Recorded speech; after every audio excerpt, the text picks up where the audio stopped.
Alex, le roi des eaux, partie 2, l'héritage des profondeurs. 10 ans plus tard. Les enfants d'Alex avaient grandi.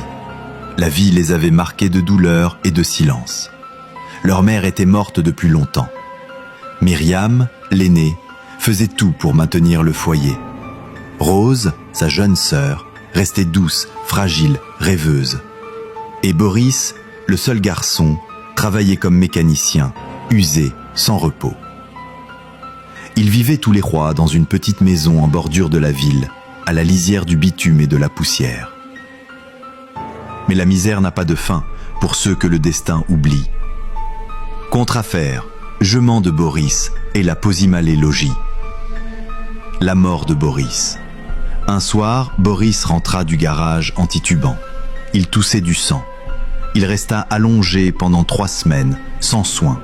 Myriam n'avait pas d'argent pour l'hôpital. Il se tordait de douleur, pleurait en silence. Un matin, il ne s'est plus réveillé. Enterré sans cercueil digne, sans cérémonie, juste quelques prières.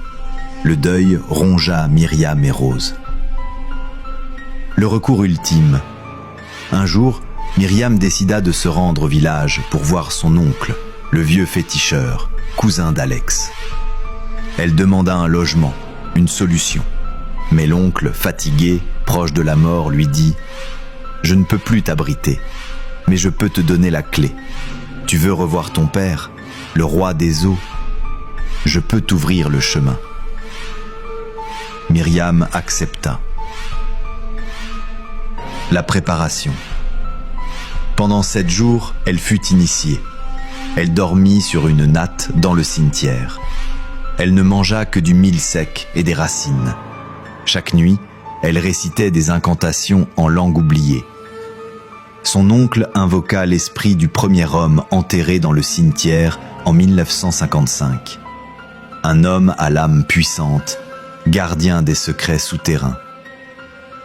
Le spectre apparut, lumineux, flottant au-dessus de sa tombe. « Pourquoi m'as-tu réveillé ?» Le féticheur répondit. « Pour qu'elle retrouve Alex, le roi des eaux. » Le fantôme fixa Myriam. « Tu dois rester 3 nuits ici, sans dormir, sans fuir. Si tu abandonnes, tu meurs. » Elle accepta. D'eau. Le pacte. À l'aube du 4e jour, le féticheur revint. Il tendit à Myriam un collier fait de coquillages maudits et un livre de prières aquatiques écrit dans des langues oubliées. Voici ton passeport pour les profondeurs. D'eau. L'appel du lac.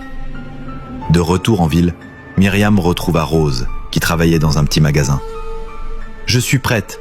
Ce soir, je vais voir papa. » Elle acheta une bougie noire, un poulet vivant, du sel et du parfum. À minuit, elle arriva seule au lac Mavalé.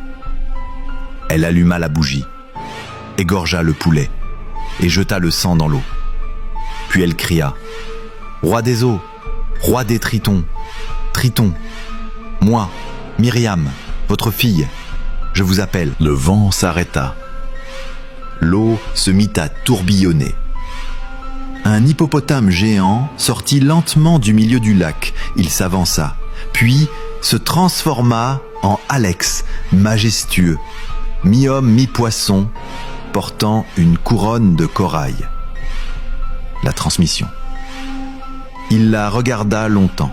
« Ma fille, enfin tu viens. Tu aurais dû m'appeler plus tôt. Pourquoi avoir souffert autant ?» Myriam raconta tout, la pauvreté, la mort de Boris, la faim, la solitude. Alex était en colère, puis triste. Il lui tendit une valise en cuir noir et un nouveau collier enchanté. « Rentre chez toi. Place cette valise sous ton lit. Dis cette prière 3 fois et demande n'importe quelle somme d'argent. Mais surtout, ne parle jamais du collier et ne le perds jamais. Sinon, tu ne pourras plus jamais me contacter et la richesse disparaîtra. » Myriam hocha la tête. Alex était en colère. Alex était en collier.